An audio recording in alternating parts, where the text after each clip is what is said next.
progressivement vers l'est, ainsi que sur la façade maritime. Et puis, cette troisième carte, en ce mois de mai, là, c'est encore plus flagrant. On est passé d'une offensive, entre guillemets, généralisée sur une large partie est de l'Ukraine à des combats plus localisés sur le Donbass. L'armée russe a massé des milliers de soldats dans la région et elle attaque en 3 directions différentes pour tenter d'encercler les forces ukrainiennes à Severodonetsk et à Lysychansk. La prise de ces villes permettrait à la Russie de contrôler intégralement cette région de Louhansk, ce qui est désormais l'un de ses objectifs. Alors, les combats sont d'une intensité telle que, selon le gouverneur de la ville de Severodonetsk, la ville est tout simplement en train d'être détruite. Selon lui, la semaine prochaine sera décisive. Ce sont des craintes partagées par le maire de Severodonetsk. Il était sur notre antenne ce soir. Les habitants de notre ville vivent dans les conditions inhumaines aujourd'hui, malheureusement. Ce sont des tirs incessants. C'est la nécessité de sortir dehors pour préparer à manger, alors que les bombardements et les tirs, et notamment l'artillerie, n'arrêtent pas. Les gens meurent malheureusement dans les cours de leur propre maison. Il y a aussi des tentatives incessantes de prendre ville d'assaut. Ce sont des tentatives menées par les forces russes. Les forces armées ukrainiennes résistent, mais ces attaques sont incessantes. Voilà ces images de Severodonetsk, amiral Olagaray, c'est très saisissant ce que montrait Kadi. On voit à quel point les forces russes se réorganisent de manière a priori plutôt efficace dans cette région. C'est-à-dire qu'elles ont mis beaucoup de temps. Il a fallu rapatrier toutes les forces qui ont échoué devant Kiev pour renforcer ces fronts avec le temps dont nous avons parlé. Il faut reconstituer les forces, l'armement, etc. et surtout l'organisation des commandements. Et puis maintenant, concentrer les forces. Alors là nous voyons une guerre de position avec les deux forces ukrainiennes et russes arc-boutées depuis déjà une dizaine d'années. Et puis surtout, cette guerre de mouvement qui vient du nord et qui a tendance à prendre à revers Severodonetsk. C'est Severodonetsk dont nous en parlerons tout à l'heure, mais dont le sort me paraît très, très délicat. Ça risque fort d'être un nouveau Mariupol, mais ce n'est pas la même usine. Azot n'est pas Azovstal. Le maire, tout à l'heure, disait que 90% de sa ville serait détruite. Il y a des destructions très importantes, en tout cas dans certaines régions, comme Mariupol, effectivement. Expliquez-nous aussi le détail de stratégie. Kharkiv plus au nord, c'est une façon de bloquer les troupes, certaines troupes ukrainiennes là-bas. Alors Kharkiv, en fait, c'est quelques bombardements. Il n'y a pas d'assaut sur Kharkiv. Il y a des bombardements. La ligne de front est à 30 km de la ville, au nord. Donc effectivement, il y a quelques canons à longue portée qui peuvent toucher les quartiers nord ou les villages périphériques. Mais l'idée, c'est de fixer sur Kharkiv des défenseurs que les Ukrainiens ne peuvent pas envoyer en renfort dans le Donbass, puisque l'essentiel des opérations militaires, la concentration russe, elle est aujourd'hui dans le Donbass. Et c'est là que, évidemment, face à cette espèce de rouleau compresseur que les Russes ont fini par faire mais ils ont quand même sérieusement réduit leurs ambitions, hein, on le voit bien. Mais là, maintenant, ils ont des forces. Et pour les Ukrainiens, c'est dur à tenir. Des images de la région de Kharkiv après les combats. On comprend bien, d'après ce que vous nous expliquez, que ce ne sont pas des régions que les Russes prétendent contrôler réellement, mais ils veulent là pousser des coups de boutoir qui bloquent en quelque sorte une partie de l'armée. À Kharkiv ? Oui, en fait, à Kharkiv, l'idée, c'est ce qu'on appelle fixer. C'est-à-dire que les Russes montrent que, de la même manière qu'ils ont fait bouger un peu de troupes du côté de la Biélorussie, pour en fait obliger l'armée ukrainienne à garder des forces autour de Kiev, pour pas que, si jamais les Biélorusses pouvaient bouger, à garder des forces autour de Kharkiv. Parce qu'on voit bien qu'aujourd'hui, les Ukrainiens, pour résister à la poussée russe, auraient besoin d'hommes supplémentaires aguerris dans le Donbass. Et là, ils sont fixés là-haut, ils peuvent pas bouger. Patrick Martin-Genier, ça c'est l'explication militaire. On comprend un peu la traduction politique, c'est que ce sont des régions que les Russes, au fond, veulent garder. Ils le disent depuis très longtemps, peut-être même annexer. Voilà, non mais c'est carrément ça, c'est une annexion de fait, c'est ce qu'ils veulent. Parce qu'en réalité, on voit bien qu'aujourd'hui, les Russes, l'armée russe contrôle la quasi-totalité du territoire de Louhansk, par exemple. Hier, on disait qu'ils ne contrôlaient plus que 5% du territoire, les Ukrainiens. Désormais, c'est moins. Donc en fait, ils sont sur la bonne voie, si j'ose dire, selon eux, de conquérir ce territoire. Malheureusement, on va dire, à cause de ce rouleau compresseur. Politiquement, on l'a bien vu hier, partout où ils passent, ils veulent russifier ce territoire, faire disparaître toute trace de de culture ukrainienne, de la propagande, délivrer des passeports et de la nationalité russe. Et ce qui est bien plus inquiétant, vous voyez, il y a 15 jours, on disait « Ah, mais peut-être c'est les services de renseignement ukrainiens qui disaient ça. Il va y avoir un retournement de situation au mois d'août. Nous sommes en situation de gagner la guerre au mois de décembre. Et là, aujourd'hui, l'état-major russe est en train de nous dire non, nous sommes, nous, sur le point de gagner cette guerre. Donc on voit bien que sur le plan militaire, ça évolue considérablement et donc avec ses conséquences politiques. On va en parler dans un instant. Maîtrise militaire, maîtrise politique, russification, les passeports, dites-vous, les téléviseurs géants qu'amènent les Russes. Tout ça, évidemment, vous le refusez absolument. Zoriana Agniak, vous êtes célèbre sur nos plateaux parce que vous avez toujours la carte de l'Ukraine avec vous. Toujours. Elle est là en main, vous la montrez quand même, c'est votre arme de combat. Vous vous dites, rien de cela ne sera cédé à la fin ? Rien de cela ne sera cédé et ne doit être cédé parce que ce n'est pas seulement une guerre de la Russie contre l'Ukraine, c'est une guerre de civilisation, c'est une guerre des autocraties contre les démocraties. Et on ne peut pas se permettre de laisser la Russie gagner. C'est la Russie qui agresse, c'est la Russie qui doit perdre. On y revient dans un instant, mais d'abord, si on reste sur ce front, cet immense front, 1000 km, plus de 1000 km au total. Si on prend tout le front jusqu'à Kherson, oui. Et ce qui est très frappant depuis quelques heures, c'est qu'on voit de plus en plus d'images qui sont vraiment au cœur du front, au plus près du front. Regardez ces images d'un slalom entre les bombardements, au sens propre. C'est une voiture qui passe alors que le bombardement a lieu. En l'occurrence, c'est pas loin de Severodonetsk précisément. On va écouter et commenter.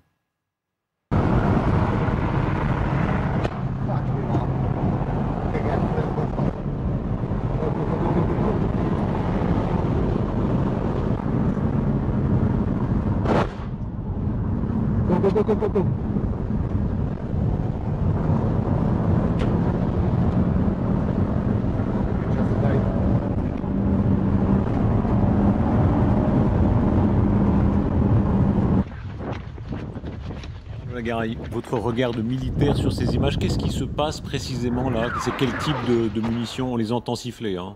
Écoutez, là, ce sont plutôt des obus, c'est du mortier, ce ne sont pas ces roquettes, lance-roquettes multiples, parce que là, il y en aurait bien davantage et ça couvrirait une surface plus importante. Mais ce qu'ils tentent de faire, puisque ça, je crois que c'est la deuxième voie d'accès à Severodonetsk, c'est la voie du sud, qui était encore ouverte, mais qui maintenant est presque fermée. Et il reste la voie de l'ouest, qui est la seule voie maintenant qui peut permettre de partir ou qui peut permettre de renforcer. Ça montre bien que l'encerclement est vraiment presque achevé et que les choix actuels de l'état-major, qui sont des choix autant politiques que militaires, sont des choix extrêmement difficiles à faire. Faut-il retirer les quelques milliers d'hommes qui sont à Severodonetsk et qui défendent cette ville et dont on aura besoin ailleurs, au risque de laisser une victoire aux Russes peut-être provisoire, ou bien faut-il faire comme Mariupol, les laisser jusqu'au bout pour fixer aussi des troupes, mais ça ne serait que retarder. On est là vraiment plus près de la géographie. Tout à l'heure, Kadi faisait la description de Severodonetsk. Ça, vous dites, c'est une des deux routes. C'est pas une petite route de campagne comme une autre. C'est la route de Severodonetsk. C'est même la route principale qui va de Bakhmout à Severodonetsk. Et donc, c'est la ville principale de ravitaillement. Il y a une deuxième route, effectivement, comme le disait l'amiral, qui passe plus par le nord, mais qui est beaucoup plus légère. Et après, en plus, il y a un autre problème, c'est que le pont qui permettait le passage entre les deux villes jumelles de Lysychansk, comme l'expliquait Kadi très bien, et de Severodonetsk, est maintenant détruit. Donc ça devient très compliqué d'approvisionner les troupes qui sont à l'intérieur. Effectivement, comme l'a rappelé l'amiral, il y a une vraie décision stratégique à prendre. Parce que là, il y a quand même 4 brigades qui risquent d'être coincées dans cette poche. 4 brigades de personnel extrêmement expérimentés qui sont là-bas depuis 2014 et qui se battent très bien.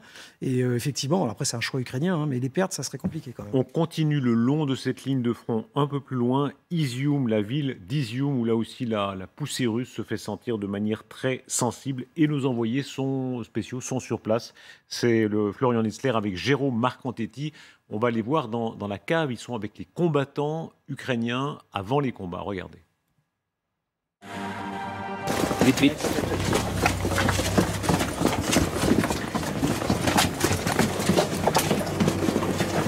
Nous sommes sur le front, ou plutôt dessous, dans une cave d'un bâtiment, dans un village défendu par l'armée ukrainienne.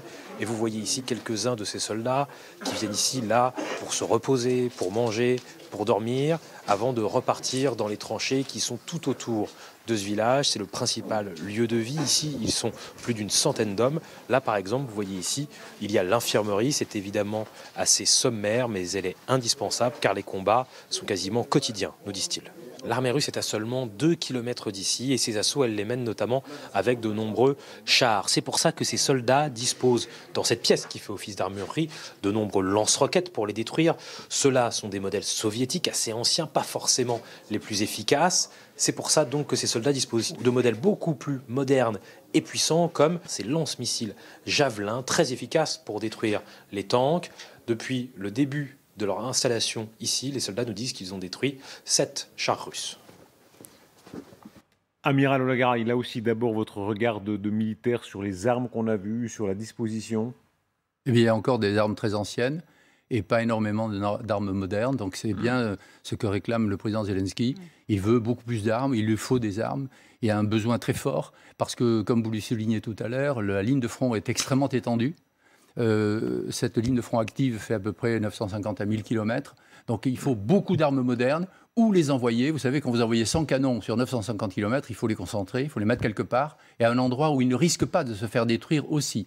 Donc vous savez, les Ukrainiens sont devant une équation extraordinaire à négocier. Ils ont besoin de beaucoup de conseils, très certainement, pour l'utilisation de ces armes-là. Patrick Martin-Genier, est-ce qu'il y a une petite déception du point de vue des Ukrainiens? On parlait il y a quelques semaines encore de cet espoir que suscitait la machine de guerre américaine, en partie à leur service, mais visiblement ça ne suffit pas. Oui, il y a peut-être un découragement, mais c'est normal, ça fait 3 mois qu'ils sont en guerre.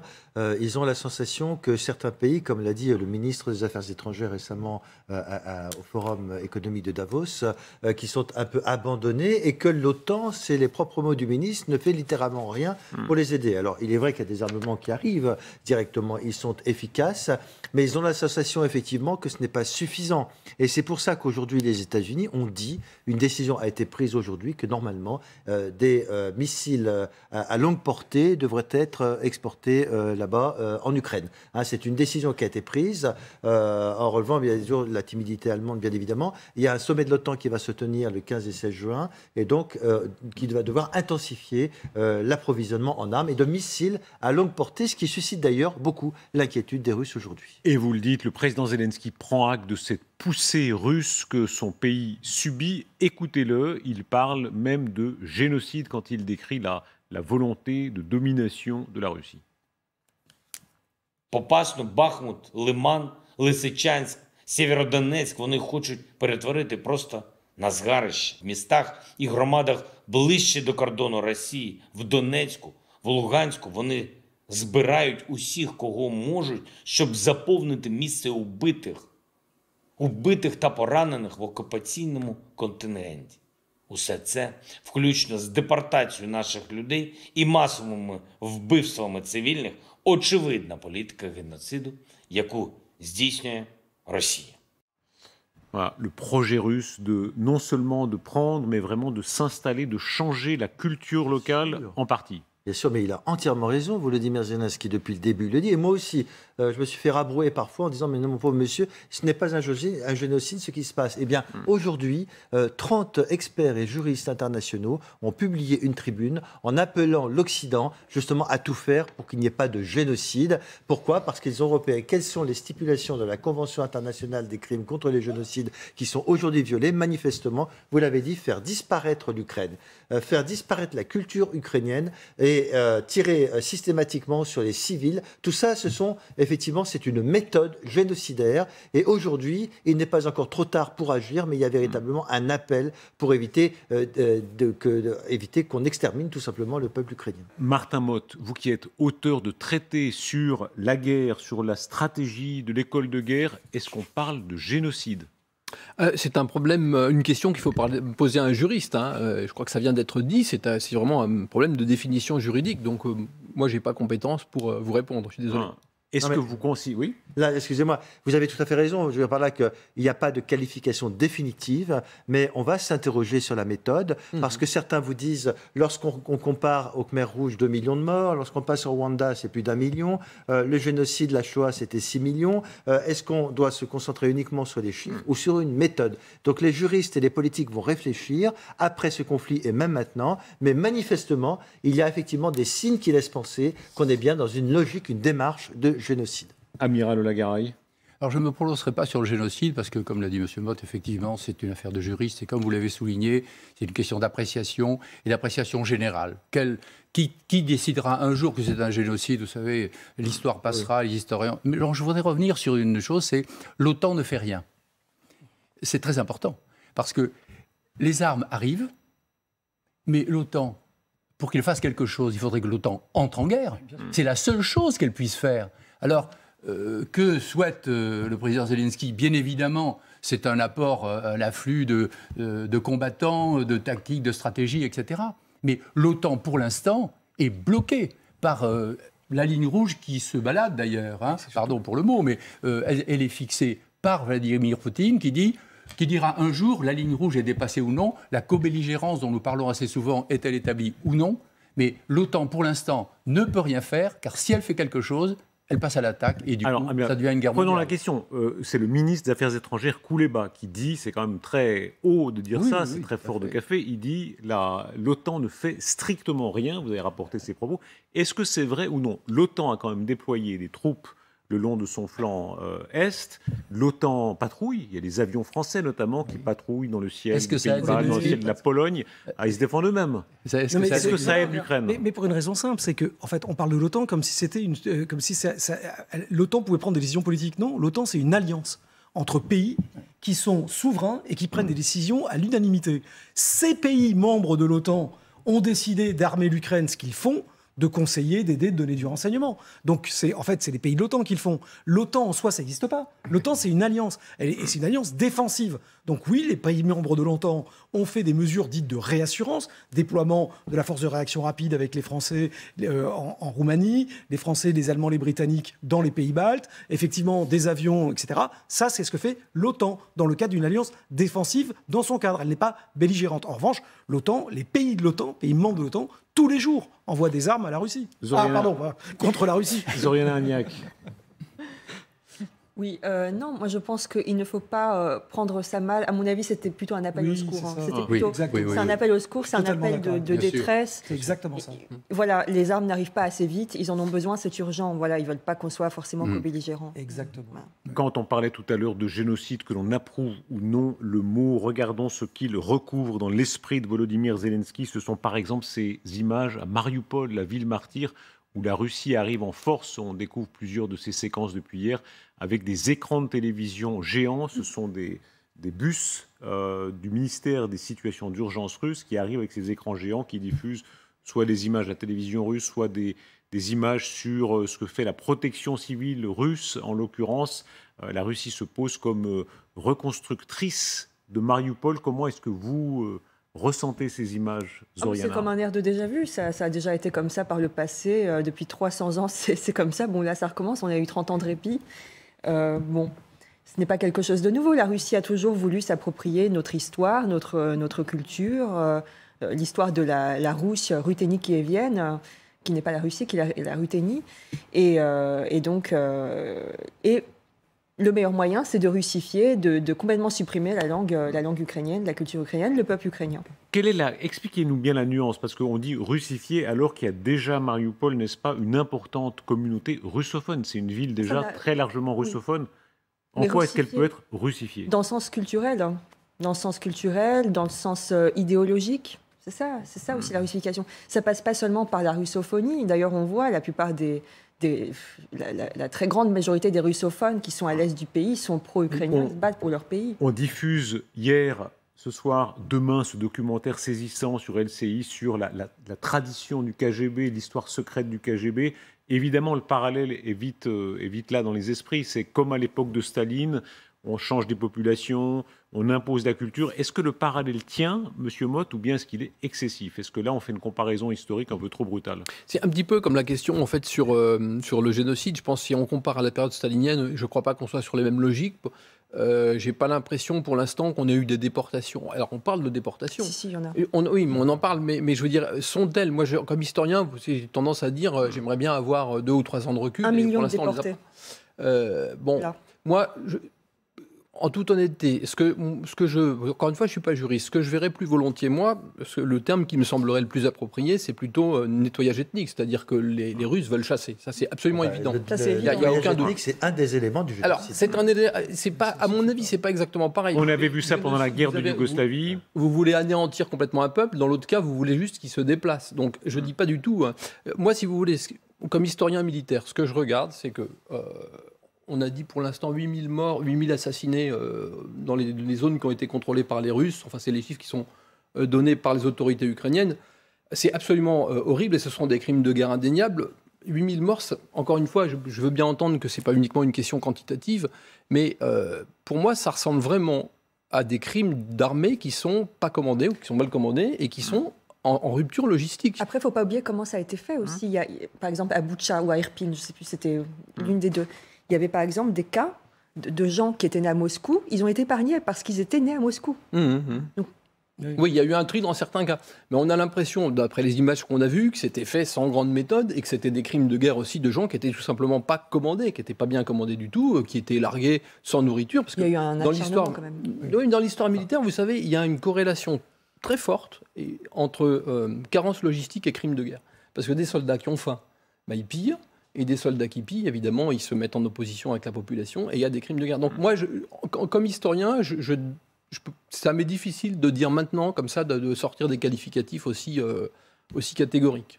La volonté de la Russie qui l'assume de manière extrêmement claire, c'était Alexandre Makogonov, le représentant de l'ambassade russe à Paris, qui, en parlant de Mariupol, ça a beaucoup fait réagir, disait « on va reconstruire, nous les Russes, on va reconstruire Mariupol ». Les autorités de la République populaire de Donetsk veulent transformer cette ville traditionnellement industrielle en ville balnéaire, la plus belle peut-être de la région. On va voir, c'est une question de temps. Zoriana Niak. Rien à dire. Rien à dire. C'est-à-dire rien à dire. Monsieur Makogonov est payé pour dire des choses pareilles. Il a sans doute peur pour sa famille. Voilà, il dit des choses qui sont complètement absurdes pour faire plaisir au régime du Kremlin. Voilà, alors, il n'est pas là pour répondre, il répondra à l'occasion, mais quoi qu'il en soit, est-ce qu'il n'y a pas une partie des Russes qui pensent cela, qui considèrent que ces territoires, je crois qu'il y a 20 millions de Russes qui sont en dehors des frontières de l'actuelle Russie, doivent être récupérés? Oui, c'est possible. C'est possible avec la propagande, avec l'idée selon laquelle l'Ukraine est une partie de la Russie. Oui, bien sûr. Ils ont pas. J'ai pas l'impression que les 20 millions de Russes qui sont à l'extérieur se précipitent pour retourner en Russie en même temps. Donc là, dans le cas particulier, le vrai problème, c'est que ils servent d'excuse au gouvernement et au régime de Poutine pour envahir un pays, ce qui est quand même assez différent. Et ce qu'il y a d'intéressant, c'est de voir que, quand même, une des premières armes qu'utilisent, c'est les écrans de télévision. Et là, on voit bien qu'il y a quand même quelque part l'idée, mais c'était comme les trains de propagande qui arrivaient pendant la Révolution, enfin cette espèce d'idée de conquérir les esprits. Une fois qu'ils ont qu'ils ont cassé la ville. C'est assez impressionnant. Un côté post-soviétique, où comme on amenait les radios, oui, les diffuseurs de radios géants dans les villages à l'époque soviétique. Mais là où il n'a pas tort, le conseiller d'ambassade, c'est que finalement, à partir du moment où il considère que cette région va être de fait annexée, on va considérer qu'elle appartient à la Russie. Évidemment, la communauté internationale ne le reconnaîtra jamais. Et nous avons de l'autre côté de la Russie une région que j'avais visitée, Rostov-sur-le-Don, qui est très industrialisée, une grande région. Et il pourrait de facto faire une nouvelle région du sud de la Russie qui pourrait effectivement à ce moment-là prendre en charge la reconstruction de Mariupol, mais pour la Russie et non pas pour l'Ukraine. La Russie, la culture russe, l'installation de la télévision russe, des chants russes, ce sont dans les écoles là aussi de Mariupol ou de la région de Donetsk. Les chants russes qui sont remis à l'honneur, l'hymne national. Écoutez cet exemple.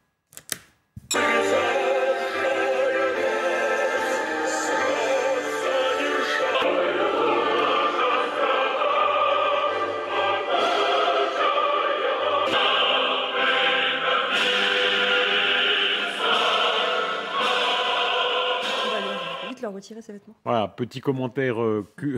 D'abord, c'est quel type de musique? Il y a l'hymne national russe. On l'a reconnu dedans. Oui, Voilà, on l'a national, reconnu, avec la mélodie fameuse héritée de Staline d'ailleurs. Et quoi d'autre? Ah, je ne connais pas. Voilà. Je ne sais pas. Mais on constate plusieurs enfants habillés en bleu et jaune et ils ont l'air assez perdus. Oui, complètement. Amiral. Moi, je voudrais souligner le chemin juridique, le cheminement juridique. Il y a russification, bien sûr, de la région de Mariupol qui vient d'être conquise. Il y a du côté de Kherson la distribution de passeports russes. Et ce qu'a dit le porte-parole de l'ambassade de Russie en France, ça a été que les autorités séparatistes, enfin les oblasts, ont décidé que. C'est-à-dire qu'on voit que d'abord, ce sont les oblasts qui décident. Ensuite, on va faire vraisemblablement un référendum, enfin, on va vérifier. Donc, on va créer des républiques séparatistes. Et puis, après, lorsqu'il y aura plusieurs régions, il pourra aller vers un référendum beaucoup plus important qui ira vers l'annexion. Donc, on voit se dessiner un chemin juridique pour que ces territoires, depuis la Crimée, qui est déjà complètement annexée, mais bon, l'avenir dira ce qu'elle deviendra, un cheminement juridique qui nous amène facialement, si vous voulez, vis-à-vis des Occidentaux. Un cheminement pseudo-juridique. Oui, pseudo-juridique. Parce que c'est d'abord de la politique. Et c'est pour nous. Et c'est pour les Occidentaux. Oui, mais si vous voulez, on sauvegarde tout. Ils ont été très mauvais en termes de communication, ils ont été horribles en termes de guerre et de crimes de guerre. Et là, ils essaient de se donner une attitude juridique. Et là aussi, la tradition soviétique extrêmement formaliste. C'était un régime complètement totalitaire, mais en même temps très à cheval sur les règlements, les règles. Et puis en plus, si on lit leur constitution, c'est la meilleure constitution du monde. C'est juste. Oui, bien sûr. Écoutez, la télévision russe, comment elle-même revendique cela de manière très hautement en disant ce sont nos territoires. Écoutez. А вот дальше вопрос. А за что сражаться теробороне? Там нет их земли. И войска ЛНР, ДНР сражаются за свою землю, и армия России сражается за свою вот как землю. Раз мы говорим людям, опомнитесь. Мы говорим людям, вспомните, кто вы есть. Посмотрите, что с вами делают. Посмотрите, кто вас захватил. Мы как раз говорим вам, вспомните ваше великое прошлое. Очнитесь, прекратите себе лгать. Почему вам придумывают мову? Вам нужен тот суржик, на котором пытается с вами разговаривать Зеленский? Нет, конечно. Посмотрите, какую вам придумывают историю, какую вам придумывают религию. Это же... И поэтому речь идет о другом. Почему народ за нас? Западники говорят, вас не встречают цветами. Еще как встречают. Еще как встречают, несмотря на страх. А встречать будут еще больше, когда поймут, что мы никуда не уйдем. Mais c'est la branche qui restait. Le ton de la télévision russe est très très intéressant. On va le voir aussi quand il parle de la guerre du blé dans un instant avec Kadi. Il y a un côté très bravache, on est sûr de soi, il y a quelque chose de très nationaliste. Ah oui, c'est assez effrayant, c'est même plus que nationaliste, c'est totalement révisionniste. Parce que nier la langue ukrainienne qui a quand même existé avant le russe, il faut quand même y aller.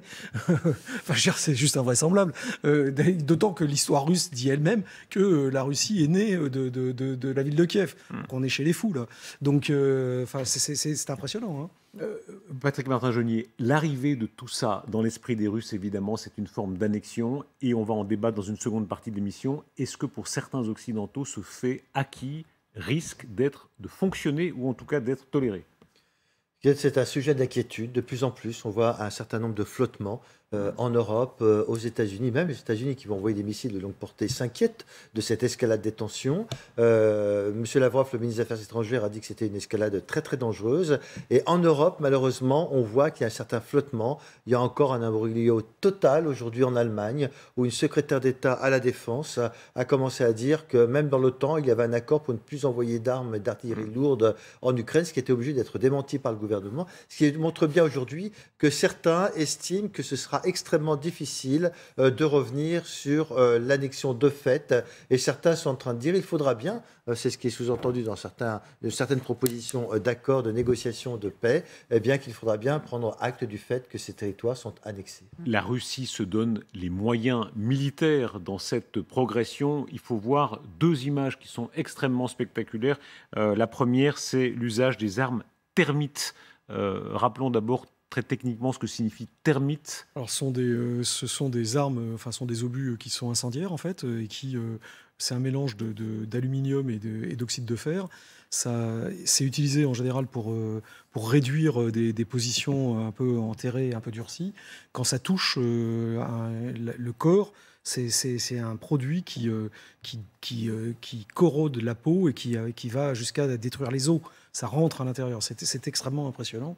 Alors, c'est un dérivé un peu du napalm, en fait. C'est une autre forme. Le phosphore, pareil, est de même nature. Alors, c'est une arme qui n'est pas interdite, qui est contrôlée dans son emploi par la Convention de 1983, mais qui est d'usage autorisé dans un cadre défensif. Martin Motte, vous, l'historien militaire, de quel œil vous regardez cette arme? Alors c'est là qu'effectivement je ferais plus le parallèle avec la Seconde Guerre mondiale, parce qu'effectivement les bombardements au phosphore, ça s'est pratiqué. Oui. Donc, les Anglais. Amir Le Gallard. Oui, comme l'a souligné Didier François, c'est que ce sont des armes qui ne sont pas véritablement interdites dans la mesure où elles ne servent que ce pourquoi on les déclare, c'est-à-dire éclairer la nuit et sans effet secondaire sur la population. C'est ça, ce sont les deux termes. Là, bien sûr, le dérapage est tout à fait évident, mais ce sont des armes qui sont très dures parce qu'elles corrodent les corps. C'est surtout pour j'allais dire, effrayer aussi, terroriser, comme quand on emploie l'idée du gaz. Vous voyez, ça fait partie de tout ça. C'est un peu avant le nucléaire, mais ça permet en plus de terroriser, même si ça n'est pas d'une efficacité fantastique. Mais ça l'est pour la personne qui les touche. Mais la thermite, mais le phosphore, c'est... Oui, mais il faut une nuée d'obus pour faire la surface. Quand on parle de terreur, l'autre image dont je vous parlais, ce sont les images des armes thermobariques où on ressent, en voyant même à l'image à quel point l'onde traverse l'air, la terre, on la ressent, n'est-ce pas, physiquement, même à l'image. Amiral. Avec aussi la composante de la bombe thermobarique, c'est que ça prive un gigantesque volume, ça prive d'oxygène. C'est-à-dire que ça fonctionne par étouffement du personnel. Donc c'est à la fois une bombe, puisqu'il y a une onde de choc, comme vous l'avez souligné, mais c'est aussi une bombe antipersonnelle, puisque là, très brutalement, ils se trouvent privés d'oxygène et avec des difficultés énormes de respiration. Est-ce que là, les Ukrainiens sont de taille face à des armes comme ça? Est-ce qu'ils ont un moyen de résister, Martin Motte? Alors, la grosse difficulté, c'est leur infériorité en artillerie, pour l'instant sur le front du Donbass en particulier, puisqu'on estime qu'ils sont dans une infériorité de 1 à 2. Alors il y a des livraisons de canons occidentaux à grande portée, dont notre César à nous, qui porte à une quarantaine de kilomètres. Puis les Américains sont en train de donner également des obusiers lourds, et les Anglais, etc. Mais la question, c'est... ça arrive au compte-gouttes, il faut former le personnel. Donc est-ce que ça pourra faire la différence avant qu'il soit trop tard dans cette région-là? C'est pas du tout évident. Vous mettez le doigt précisément, Kadi, sur le sujet, les MLRS. Exactement, Darius. Les armes thermobariques, justement, donc elles ont été lancées contre les positions ukrainiennes dans cette région du Donbass. Les séparatistes disent d'ailleurs avoir conquis cette ville clé de Liman. Regardez ces nouvelles images diffusées mercredi qui témoignent de l'utilisation du système russe de lance-roquettes multiples, donc MLRS, lors d'une attaque en Ukraine. Sur les images, on peut voir les ondes de choc provoquées par ces obus thermobariques avec de multiples explosions simultanées pendant cette attaque. Alors, selon l'exécutif ukrainien, cela pourrait tout changer si les forces ukrainiennes étaient armées, elles aussi, en conséquence. Je vous propose d'écouter le président Zelensky, puis, on en a parlé tout à l'heure, Dmytro Kuleba, le chef de la diplomatie ukrainienne. Скільки вже часу ми боремося, щоб Україні надали всю зброю, яка необхідна, щоб змінити характер боїв і почати рухатись швидше і більш впевнено до вигнання окупантів. Всю зброю, включно з МЛРС, з тими системами, які реально необхідні, щоб зупинити цю агресію. The only position where Russia is better than us, it's the amount of heavy weapons they have. If you really care for Ukraine, if you want Ukraine to deoccupy its territories, send us multiple launch rocket systems as soon as possible. Voilà, alors les LMRS dont il parle, ce sont ces missiles qui permettraient à l'Ukraine de tirer sur des positions russes sur une très longue distance, jusqu'à 300 km. Ils tireraient bien plus loin que les missiles dont dispose actuellement l'Ukraine, selon Kiev. Ils peuvent être tirés depuis un véhicule mobile sur des cibles terrestres. Ils pourraient également être utilisés pour cibler la marine. Expliquez-nous pourquoi il y a cette lenteur apparemment, c'est ce que disent les autorités ukrainiennes, ils ne reçoivent pas à temps, pas assez de ces armes. Alors, là, il n'y a pas de lenteur. Là, ce qu'on voyait, c'était un BM-21. Mais ce qui demande effectivement, c'est une arme très particulière, qui est un lance-roquettes multiple américain, qui a une portée de 30 à 70 km avec des roquettes. Ils peuvent en tirer soit par panier de roquettes, soit avec en fusée. Là, pour le coup, ils peuvent avoir des portées de 160 à 300 km, ce qui ferait effectivement une grosse différence.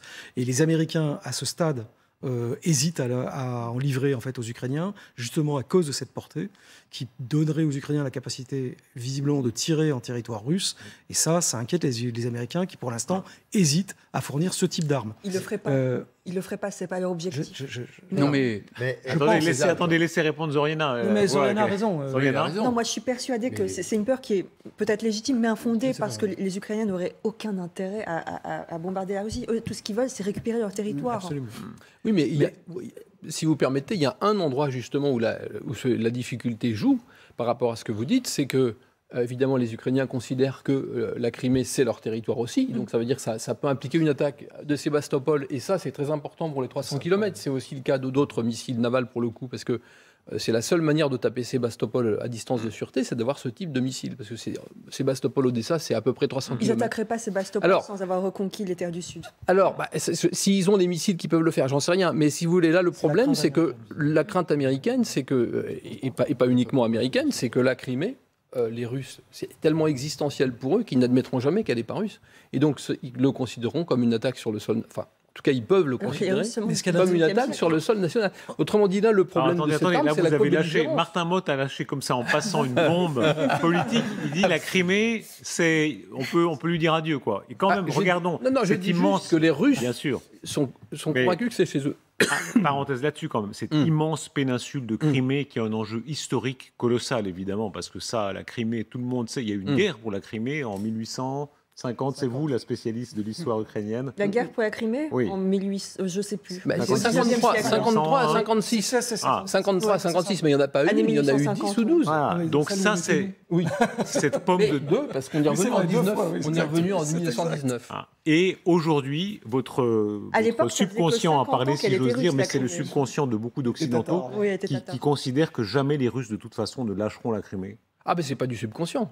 Le subconscient, c'est quelque chose, comme son nom l'indique, qui est pas réfléchi, etc. Là, c'est de l'histoire et c'est surtout de l'analyse de leur comportement depuis le XVIIe siècle. Ils ont commencé à vouloir la Crimée. La première expédition, c'est 1670. Ils ont réussi à l'avoir un siècle après, en 1770, et après, ils ont livré Dieu sait combien de guerres. On a parlé de la guerre de Crimée, mais il y a la Seconde Guerre mondiale. Donc, il y a la guerre des bolcheviks contre les Blancs qui s'étaient réfugiés là, aidés par les Franco-Britanniques. Donc, c'est complètement existentiel pour eux. Songez que c'est là que Tolstoï a écrit le livre qui l'a rendu célèbre. Donc, Yalta, voilà. Yalta, les images de Yalta, c'est là. Ce que je voulais vous dire pour revenir sur les armes, excusez-moi, mais les Américains ont dit cet après-midi qu'ils livreraient ce type d'armes dont vous avez parlé tout de suite la semaine prochaine. Oui, donc on est vraiment à la veille de la livraison de ces armes. Il y a un... Pardon ? Les harpoons ? Les MLRS et qui vont être envoyés. Donc les États-Unis l'ont dit qu'ils le feraient dès la semaine prochaine. On verra bien, donc ce serait une bonne chose. Il y a un conseil de l'OTAN qui va se tenir dans une quinzaine de jours et il y a un conseil européen qui se tient lundi et mardi. Donc je pense que là, les différents États vont se coordonner, même si c'est de la responsabilité de chacun de décider si oui ou non ils envoient de l'artillerie lourde. Écoutez ce qu'en dit là aussi la télévision russe sur ces armes livrées notamment par l'OTAN. Они поставили, выгребли все свои там запасы, все старого вооружения. Все сюда поставили. Но что они делают? Вы знаете, что там сейчас в центрах в Польше учатся, так сказать, по натовским всем правилам и на натовской новейшей технике? А вы думаете, что она там будет ставить? Сейчас мы тут все уничтожаем. У нас, так сказать, тоже возникнут определенные проблемы. А тут пошла новая с обученными кадрами. Мы чем их уничтожать будем? Вы знаете, что до сих пор экономика не переведена на военном мобилизационном резерве? Ничего не делается. Потому что конверты не вскрыты. У нас специальная военная операция идет. Поэтому это не война. Конверты не вскрыты. Кому что делать? Nичего не известно. Amiral. Écoutez, on a l'impression qu'il prépare le terrain. Parce que ce soit la télévision russe qui est le porte-parole de Poutine, qui disent nous ne sommes pas prêts, nous n'avons pas mobilisé. Il y a tout ce qu'il faut, enfin, tout nous provoque. C'est presque préparer le terrain à une mobilisation. C'est de la même façon que Poutine est allé voir les blessés, donc a admis qu'il y avait des blessés. Il y a une espèce de montée en puissance, alors délicate à la russe, hein, mais qui mène peut-être vers une mobilisation beaucoup plus forte de l'ensemble du pays, de ses forces économiques et industrielles en particulier. Est-ce qu'il y a de premiers craquements dans la société russe? Regardez cette séquence qui est tout à fait révélatrice. Alors, elle est encore très marginale. C'est dans un conseil, c'est une petite ville dans l'extrême-orient russe, dans un conseil municipal. Et des représentants du Parti communiste russe. Alors, il faut bien dire, c'est pas le parti majoritaire qui est le parti présidentiel de Vladimir Poutine, mais il y a un parti communiste qui a toujours résisté plus ou moins. Oui, qui a même fait des alliances avec les ultranationalistes de Zhirinovsky. Enfin bon, mais il est un peu particulier. Le parti mais qui visiblement là a des représentants sceptiques sur la guerre et qui le disent et qui se font rabrouer pour cela. Обращаюсь к вам. Леонид Юрьевич. Группа депутатов законодательного собрания. Леонид Юрьевич, вы меня слышите? Несколько дней назад на очередном заседании законодательного собрания мы приняли комплекс мер поддержки семей военнослужащих погибших, получивших ранения в ходе военной операции. Мы понимаем, что если наша страна не прекратит военную операцию, то сирот в нашей стране станет еще больше. В ходе военной операции гибнут и становятся инвалидами молодые люди, которые могли бы принести огромную пользу нашей стране. Почти 3 месяца, прошедшие с начала Леонид Юрьевич, раз мы обсуждаем повестку дня. Что военным путем достичь успеха невозможно. Продолжение военной операции приведет к неминуемому увеличению количества погибших и раненых военнослужащих. Мы требуем немедленного вывода войск Российской Федерации. Юрьевич, я вам делаю предупреждение. Мы требуем прекратить... Вы вышли из повестки. Alors, c'est un conseil municipal dans l'extrême-orient, mais quand même, c'est très intéressant de voir que tout ça transpire dans la société russe petit à petit. Oui, c'est impressionnant, mais ça, c'est du côté de Vladivostok, c'est-à-dire peut-être avec une espèce d'autonomie un peu plus importante, quelques marges peut-être, parce que c'est très loin. Le pouvoir très centralisé russe, lui aussi, peut connaître des craquements. C'est quand même délicat à maintenir une administration comme celle-là. Vous savez que la constitution russe prévoit un fédéralisme et que ce sont les gouverneurs qui sont à la tête des régions et qu'il y en a au moins 4 qui ont démissionné récemment. Donc ça montre bien que même dans les régions... mais ils sont loin, justement. Oui, mais il y a quand même des signes de flottement, en tout cas, de ce régime. Très dur à maintenir. La Russie est gigantesque et c'est pas étonnant que ce soit l'un des territoires les plus lointains, qui montre bien d'ailleurs que beaucoup de ces soldats morts viennent de toutes ces républiques, Bouriassi, Primorie, etc. Parce qu'ils ne les trouvent pas aux environs des villes. Les jeunes moscovites ne se précipitent pas pour faire la queue. Et à Rostov-sur-le-Don, les centres de recrutement sont incendiés quelquefois. Voilà. Donc c'est compliqué. La grande question est de savoir notamment si les familles des soldats morts ou blessés commencent à diffuser aussi dans la société russe les informations qui les touchent tellement directement. Regardez ces chiffres, c'est un des éléments clés de la journée. Alors prudence évidemment, ils sont donnés par l'Ukraine qui a tout intérêt à charger plutôt les pertes russes, mais enfin ils sont révélateurs en tout cas d'ordre de grandeur. Les pertes de l'armée russe selon le ministère de la Défense ukrainienne. On est à presque 30 000 soldats, 30 000 morts. Est-ce que c'est d'abord crédible de votre point de vue, Martin Motte? Alors, les chiffres des analystes occidentaux sont moindres, mais ils sont quand même de l'ordre de 20 à 25 000, oui, mais peut-être pas 30 000. Mais après, est-ce qu'on peut en savoir pour l'instant? Quand on les blessés, oui. Au moins 3 blessés pour un mort. Hein.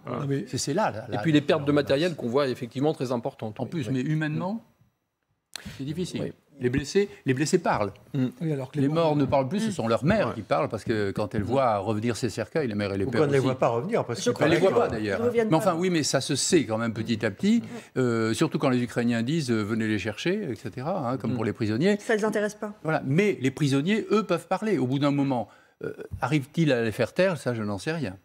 Zoriana Agnac, quand vous voyez ces chiffres, est-ce que pour vous, ils sont de nature à faire bouger maintenant la société russe? À faire bouger la société russe, si la société russe croit à ces chiffres, déjà. Et non, je pense que s'il y avait une mobilisation générale, les Russes ne voudraient pas y aller ou iraient à contre-cœur. Déjà, ils ne savent pas se battre. Ce sont des civils. Et non, je ne pense pas qu'ils ont envie de perdre la vie pour l'Ukraine, à mon avis. Alors d'abord, Je pense que les chiffres sont... Enfin, les Occidentaux disent 12 000, hein, les Américains, ce qui est déjà énorme. Mais c'est surtout qu'en fait, les pertes, ça suffit. Il ne faut jamais regarder les pertes que d'un seul côté dans une guerre, sinon ça n'a pas de sens. Et malheureusement, maintenant qu'on le sait un peu, et on le voit sur le Donbass, c'est que les pertes ukrainiennes sont aussi très importantes. Et que grosso modo, si on part... Et ils ne les communiquent pas. Alors, en fait, quand le président Zelensky dit qu'ils ont perdu entre 100 personnes par jour, 100 soldats par jour, alors, il suffit de faire le calcul et on est sur à peu près les mêmes grandeurs d'or. Donc, c'est ça qui est compliqué. Et on voit bien qu'en plus, en fait, il y a deux choses. Il y a les soldats, les gens formés. Donc, on a 150 000 Russes d'un côté, qui est le corps expéditionnaire, et qui s'appuie derrière, bon an, mal an, sur 2 millions de réservistes. Et côté ukrainien, on a une armée de 80 000 hommes qui s'appuie sur 700 000 réservistes. Donc à la louche, on est toujours sur les mêmes types de volumes, et donc avec les mêmes types de pertes. Et on voit bien que les Russes, finalement, réussissent plus ou moins à combler leurs pertes, puisqu'on voit toujours à peu près le même nombre de bataillons engagés.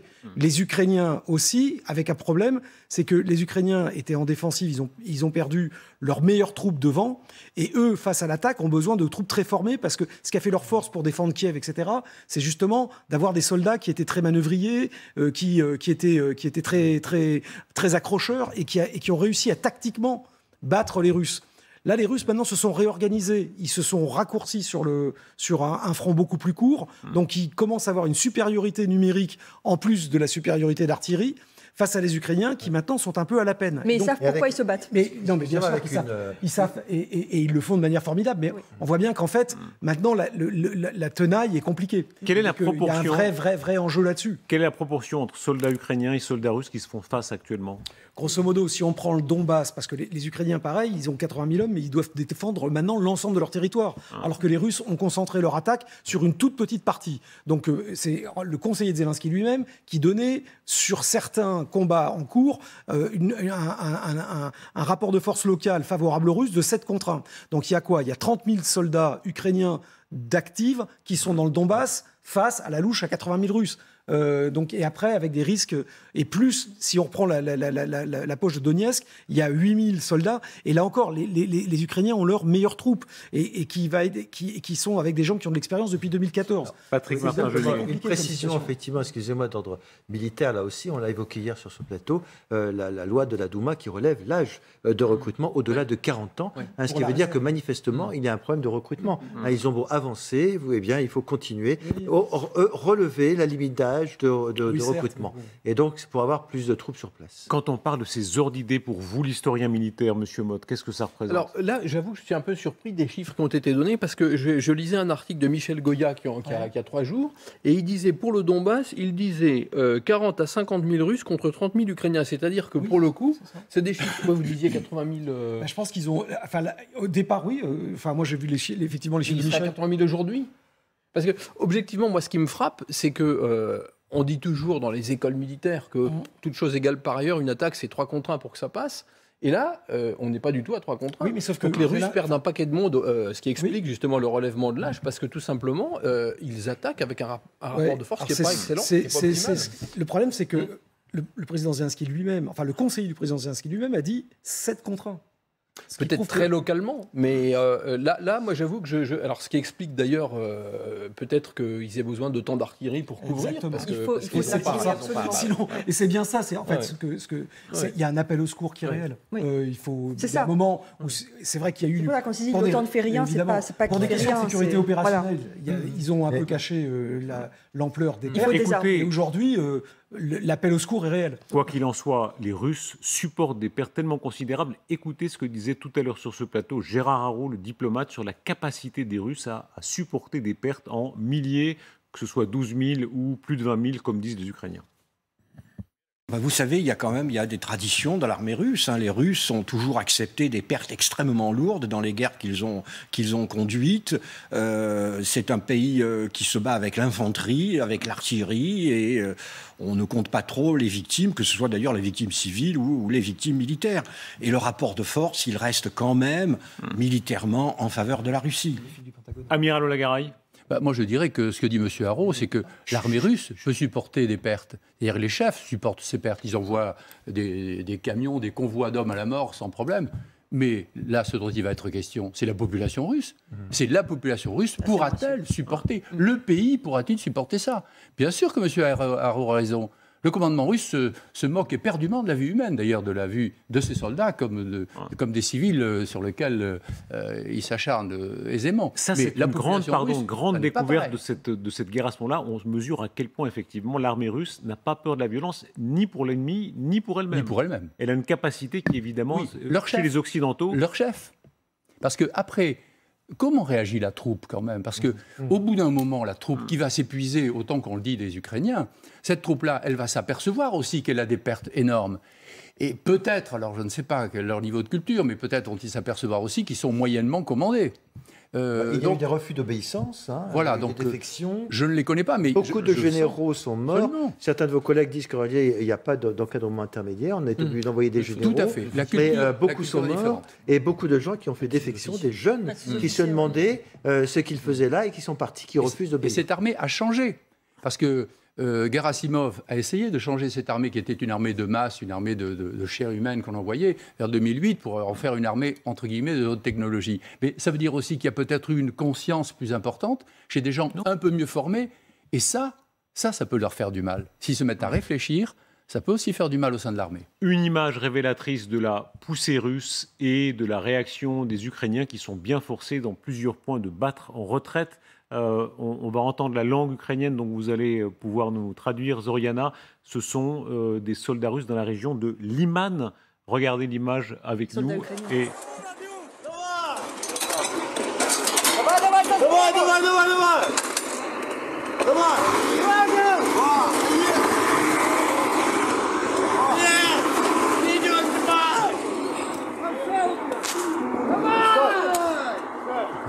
Стой, пулемет, блядь, зажали!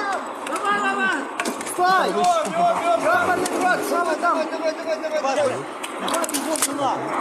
Давай! Didier François, qu'est-ce qui se passe très précisément ici? En fait, cette vidéo a été tournée par des défenseurs de la ville de Liman, donc au nord de Slaviansk. Ukrainiens, qui sont en train de récupérer leur groupe de combat qui était en position le long d'une route face à l'ennemi, parce qu'ils sont en train de décrocher. Ils ont décroché de l'autre côté, au sud de la rivière Donetsk, en direction de Slaviansk. Et cet après-midi, ils ont d'ailleurs fait sauter le pont d'une retenue d'eau à cette hauteur-là pour empêcher les Russes de pouvoir l'utiliser. Est-ce que cette image elle est révélatrice de ce qui se passe le long du front, Amiral Olagaray? Écoutez, ça a l'air de se faire comme ça dans le chaos, mais en fait c'est dans l'ordre. Ils récupèrent les gens. Vous savez, c'est très ponctuel. On ne peut pas en tirer un enseignement très général.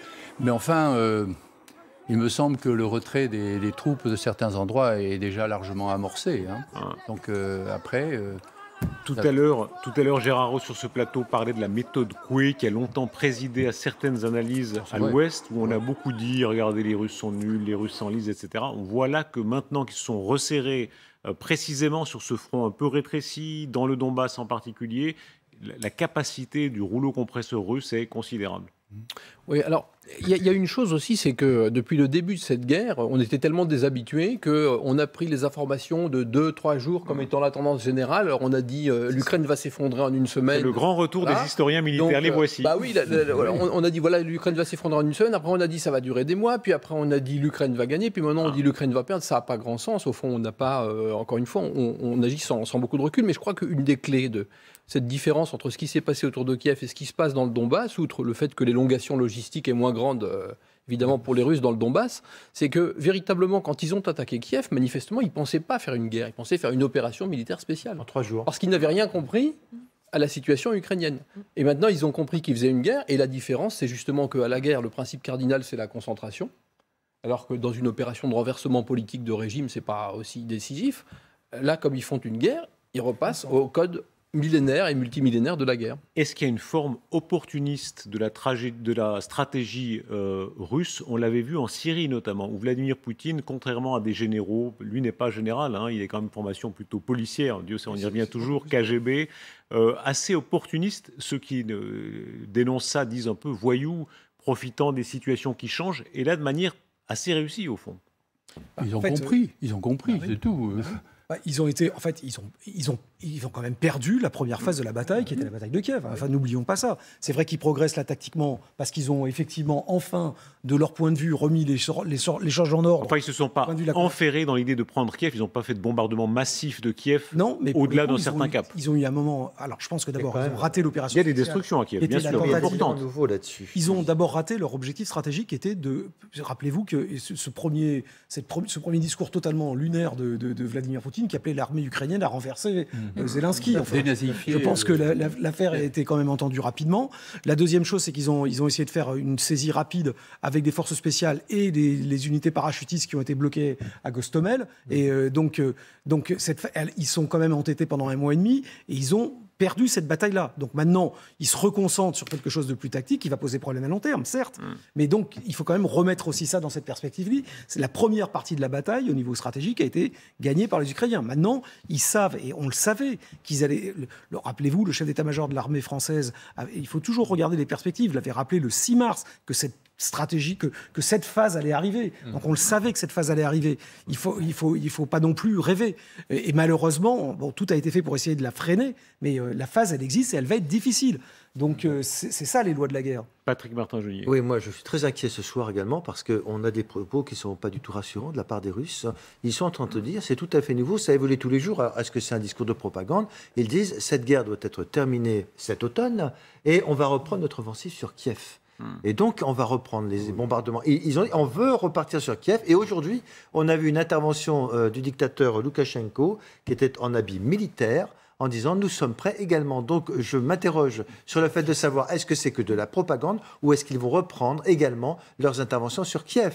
Alors, mais vous avez bien compris que le simple fait de se poser la question sur leurs intentions, c'est comme les bombardements sur Kharkiv, ça fixe des forces ukrainiennes autour de Kiev qui ne peuvent pas être engagées dans le Donbass. Or, les Russes savent parfaitement que les Ukrainiens sont aujourd'hui aussi sous pression parce qu'ils ont perdu du monde et ils ont perdu une partie de leurs meilleures troupes. Et donc, tous ces petites choses-là sont des enjeux malheureusement très importants. Très importants, pardon. Excusez-moi, j'en perds mon français. Martin Motte. Il peut y avoir une autre hypothèse, c'est que sachant qu'ils arrivent peut-être, qu'ils arriveront assez vite au bout de leurs forces et que les Ukrainiens sont aussi également peut-être assez vite au bout de leurs forces, les négociations se rouvriront contraintes et forcées. Et à ce moment-là, ils ont intérêt à mettre la pression sur Kiev pour avoir une monnaie d'échange, pour se faire reconnaître la pleine propriété de ce qu'ils ont déjà.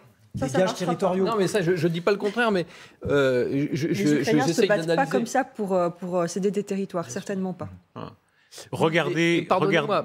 Pardonnez-moi, je sais bien que c'est extrêmement douloureux ce que je vais vous dire, oui, bien sûr. Mais les Français, en 1870, n'avaient aucune envie de perdre l'Alsace-Lorraine. Et puis, à la fin de la guerre, ils ont dû la perdre, puis ils l'ont reprise en 14. J'ai un ami qui est historien des relations internationales qui me dit que c'est la première des guerres d'Ukraine. Il va y en avoir 5 ou 6, enfin peut-être pas 5 ou 6, mais peut-être 2 ou 3. Donc, je comprends parfaitement ce que vous dites, mais ce que je veux dire, c'est qu'il y a peut-être un moment où il n'y aura pas d'autre solution temporairement. C'est dans l'histoire de France, nous l'avons connu. Mais là, l'enjeu est différent. L'enjeu est civilisationnel. Si l'Ukraine perd cette guerre, c'est le monde des démocraties qui perd cette guerre. Oui, mais je pense qu'il le perd. Et après, qu'est-ce qui va se passer? Poutine va se dire, mais finalement, je pourrais faire d'autres conquêtes, je fais ce que je veux. Il y aura une différence quand même. Poutine, il aura une armée en 1000 morceaux. Ce que dit Martin Motte, c'est ce que dit Kissinger il y a quelques jours en disant l'Ukraine devra céder des territoires. Lui pensait en particulier à Crimée. En tout cas, vous ajoutez peut-être le Donbass. Moi, je dis pas devra parce que j'ai pas à me prononcer sur ce conflit. Je dis juste comme historien. Je dis comme historien. J'essaye d'interpréter ce qui se passe et je dis qu'une des hypothèses des menaces sur Kiev, ils ont parlé d'Odessa aussi. Il y a Minkaïev, un général Minkaïev qui a parlé d'Odessa il y a peut-être 2 ou 3 semaines. Bon, ça semble fou, sauf si on admet qu'ils veulent une monnaie d'échange pour garder ce qu'ils ont.